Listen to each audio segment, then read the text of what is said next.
সিপাহীজলা জেলার বিশ্রামগঞ্জ থানাধীন আদিবাসী কলোনি ৩ নম্বর ওয়ার্ড এলাকায় ৩৭ বছর বয়সী এক যুবকের রহস্যজনক মৃত্যুকে কেন্দ্র করে এলাকা জুড়ে চাঞ্চল্যের সৃষ্টি হয়েছে।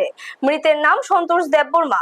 স্থানীয় সূত্রে জানা যায়, সন্তোষ দেববর্মাকে বাড়িতে অস্বাভাবিক অবস্থায় দেখতে পান পরিবারের সদস্যরা। পরে তাকে দ্রুত বিশ্রামগঞ্জ মহকুমা হাসপাতালে নিয়ে গেলে কর্তব্যরত চিকিৎসক মৃত ঘোষণা করেন। ঘটনার খবর পেয়ে বিশ্রামগঞ্জ থানার পুলিশ হাসপাতালে পৌঁছে মৃতদেহের সুরহতাল সম্পূর্ণ করে। পরে ময়নাতদন্তের জন্য মৃতদেহ পাঠানো হয়। কী কারণে ওই যুবকের মৃত্যু হয়েছে তা এখনো স্পষ্ট নয়। ঘটনার প্রকৃত কারণ জানতে পুলিশ তদন্ত শুরু করেছে। ময়নাতদন্তের রিপোর্ট হাতে এলেই মৃত্যুর আসল কারণ জানা যাবে বলে মনে করা হচ্ছে। ব্যুরো রিপোর্ট, নিউজ তৎকাল 24।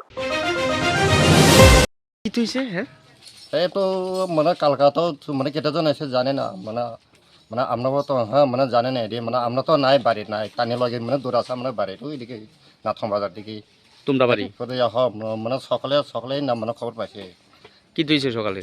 সকালে কইছে মানে আমার বইন আছে না মানে যায় কইছে মানে ইয়াজন আমরা ইয়াজন কিন্তু মানে ছোট ভাই আছে না মানে ফাঁসি খাই আমরা মারা গেছে কইছে আর কি। ঘরের ভিতরে? হ্যাঁ ঘরের ভিতরে। নাম কি চলু ভাইয়া? নাম আছে সন্তোষ দেববর্মা।